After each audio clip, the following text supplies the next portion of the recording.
Hello, everybody. My name is Tyler, and welcome back to the channel. Welcome to Wtphu, where questions are asked and answers are made. If you could be remembered for one thing, what would it be? I really don't know nowadays. Like I feel like in the past 30 years, I've transitioned so much. I went from being the nerdy kid to the stay-at-home kid. I was the stay-at-home kid that played video games. I became the play-at-home games that tried to do YouTube, and even then, YouTube is kind of like a like a paint by numbers kind of a game, where despite everything that I've gone through,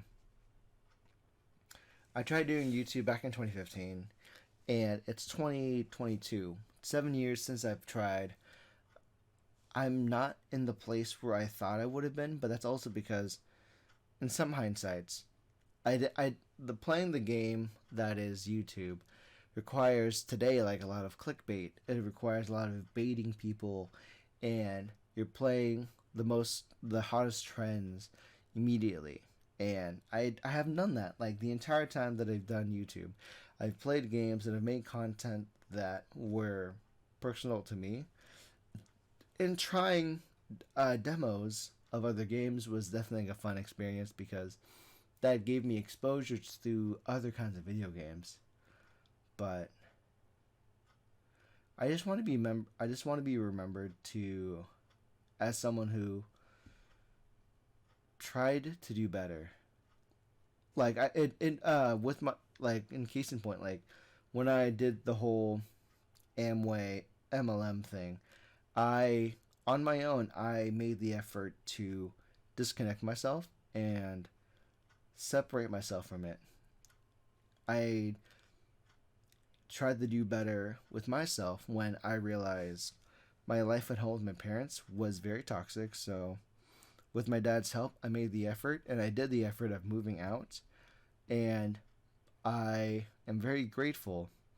I've come to a place to where I live with my roommates, and despite all of the stress I give to one of them, I'm in a place to where I am relatively liked, relatively loved, and it's been good.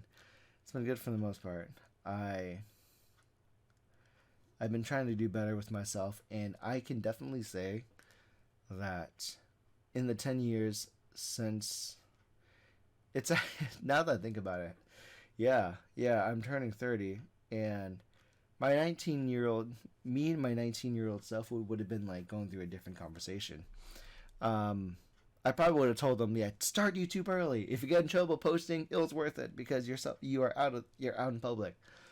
But I would definitely say I'm a different person now than I've been back in 2012, 2011, 2013.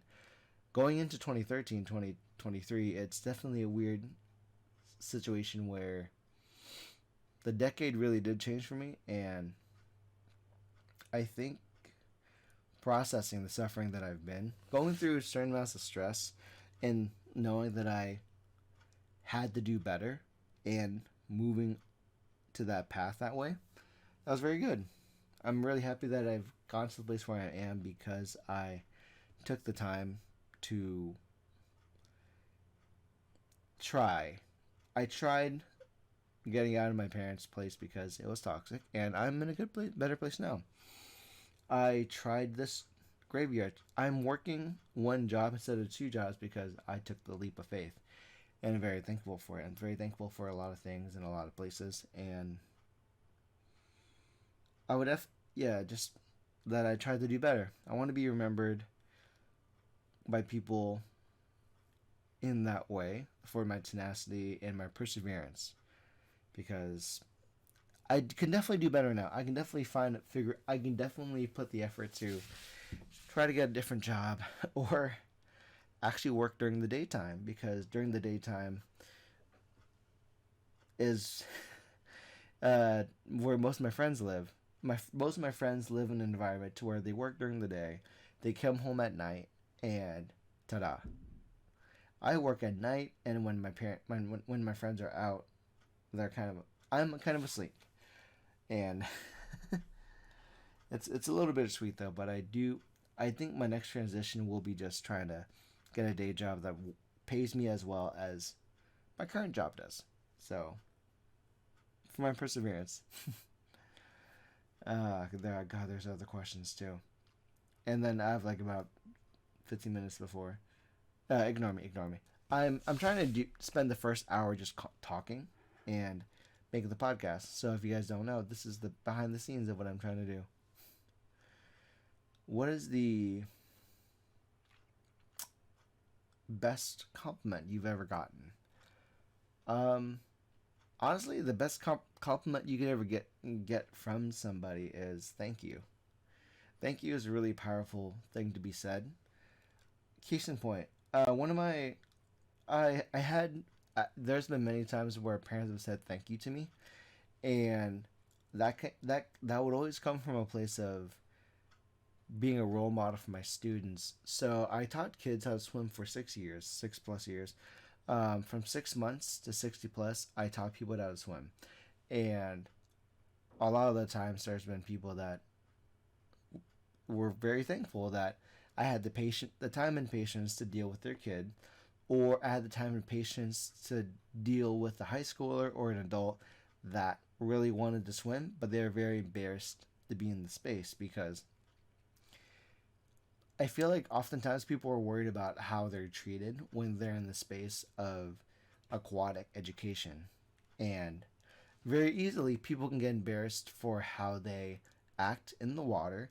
And I can understand that. And I'm very sorry that they go through that fear. And so they've always been thankful for the patience I've had with their kids, especially where one of my favorite pair of kids, Tana and Tanith,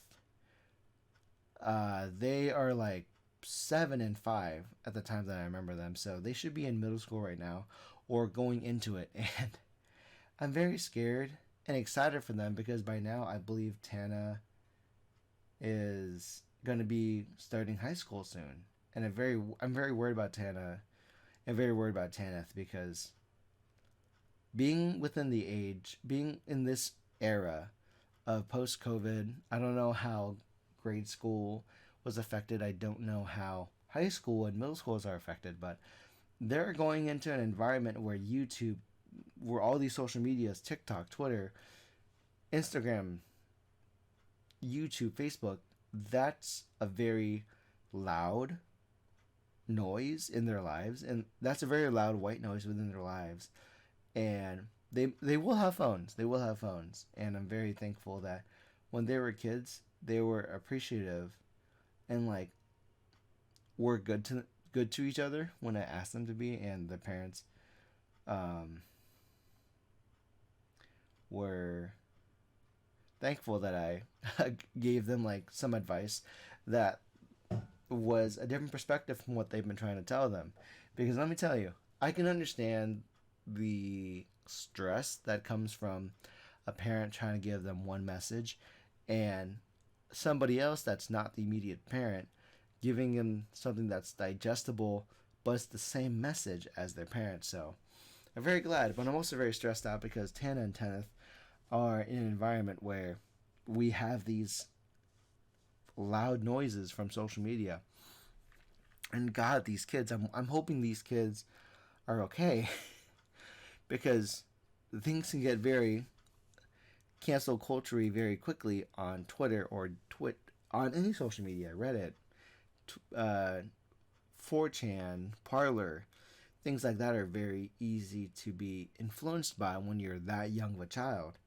And so I'm very scared for them, but I'm very happy and excited for what they're going to be into. I'm very excited for what's going to happen for them because of their age.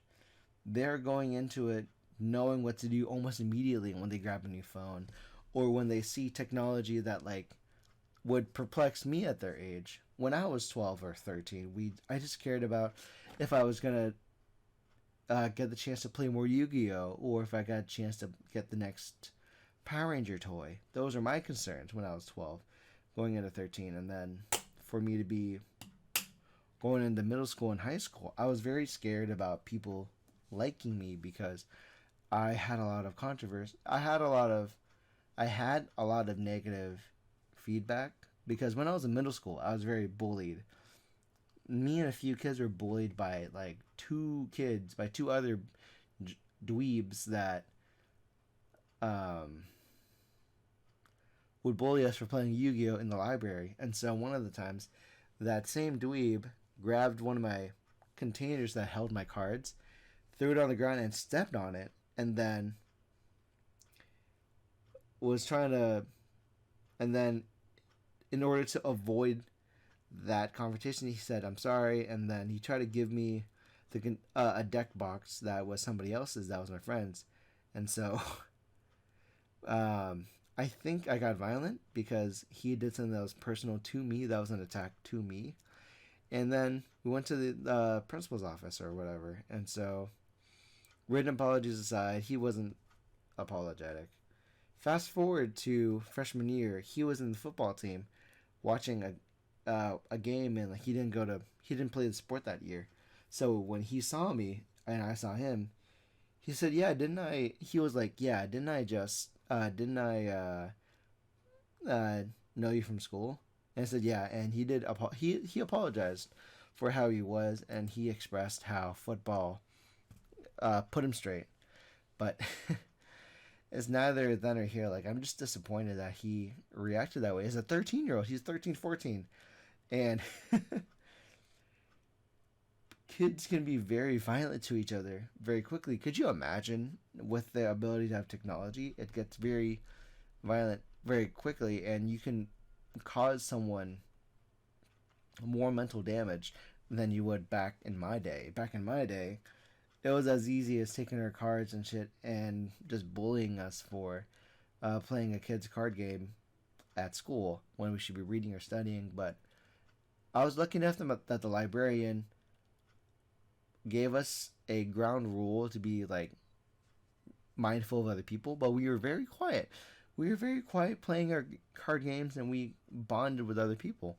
We had other people who like joined it, and we had a little clique of just nerds who had Yu-Gi-Oh and Pokemon, and we played it, and I think that was very good. And it's good to where thank you became so powerful because of all the times that we did play card games together in middle school and high school. It was always thank you for taking the time to sit down and play games with me.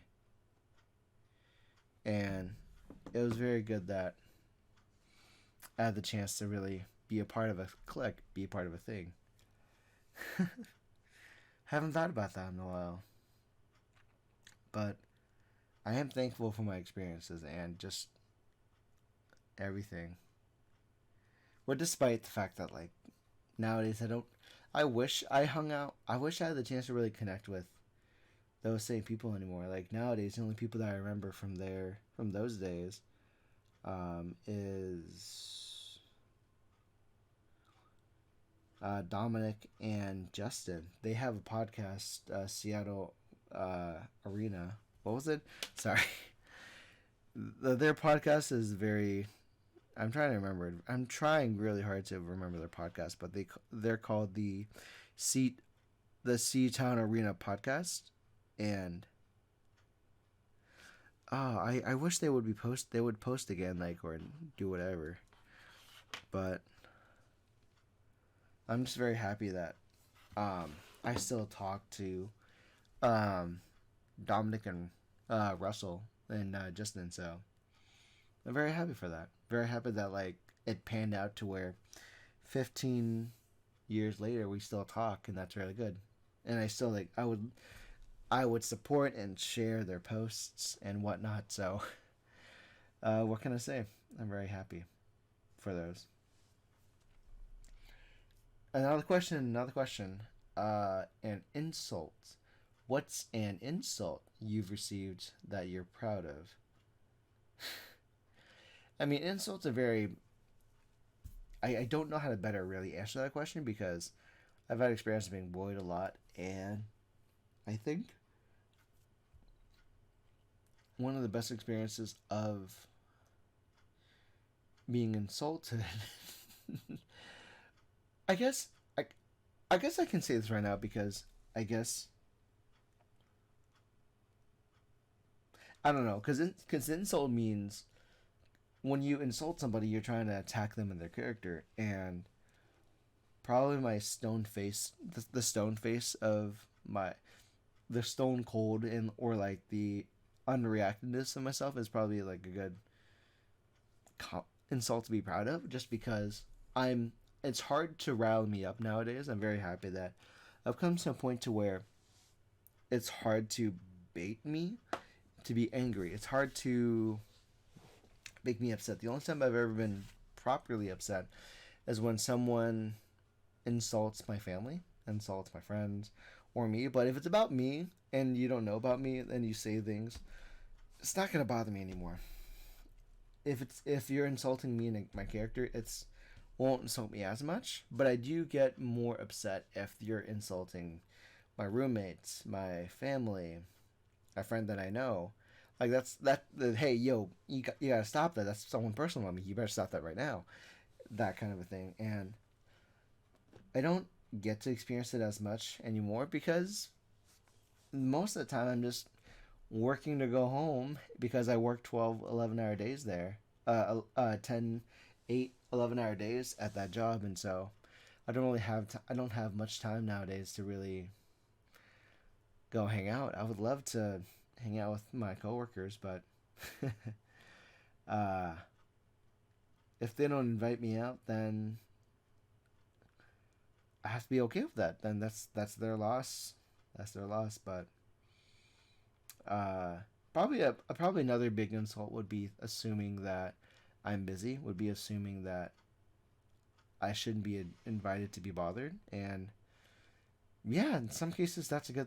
I like the idea that like I don't people don't mess with me, but also I do wish that people would ask. Like I feel like I am relatively close to some people at work, or I'm relatively close with some of my friends, but when I'm not asked to hang out or I'm not asked a certain thing, I'm a little insulted. I'm insulted that they think I'm busy, that I wouldn't put time to like go out and like, yo, you want to eat at this time? Sure. Are you sure you can be tired? No, I'm fine. I'll wake up to go to bed if it means I'm gonna get food. If you invite me out around noon, if you invite me out at 3 o'clock, 4 o'clock, 11, I will wake up for food and go back home to sleep because my job's at night. But I will wake up to go eat. I will wake up to do things for other people. But the only thing I ever do for myself, honestly, nowadays is just eat, sleep, exercise nowadays, occasionally. I did a couple exercises throughout the day with 15-minute breaks in between, and I did that. I exercised. I feel like I did myself a service by exercising. Um, if you want us to go exercise and like hang out, then I want to do that. I want to do things. But that's kind of a big insult to assume that I'm really busy. To assume that, nah, he's probably busy. Nah, he's got this thing going on. Please, to give courtesy to other people and your other friends, it's never a problem to bug your friends and say, hey, friendo, buddy, are you busy? Do you have time? Ayo, friend, here's this thing. You could respond with like, oh, this looks sick. Want to do it? Or the next response to be, oh, that's so dope. And then you say, if you gave me a thing and I'd reacted positively, you should say, you want to go try it out soon? Or if I would say, oh, this is dope, do you want to try it? So one of us has to invite the other. There's a reason you would share food pictures or share a post about food if it's not for us to do an adventure together. But that's me. That's me. I'm thinking that's like that is a really big insult, assuming that like the other person's busy, because maybe they're not. They're maybe so into their routine that they do want someone to break out them break them out of their routine for you. If you're busy and I want to break your routine for a bit because I want your time, that's a compliment. I want your time. Thank you for your time. But people don't know about that nowadays. Thank you guys so much for watching this episode. If you like it, please consider subscribing to me on YouTube and following on my other social media platforms. And as always, my name's Tyler, I'm your friend, and I'll see you next time. Bye.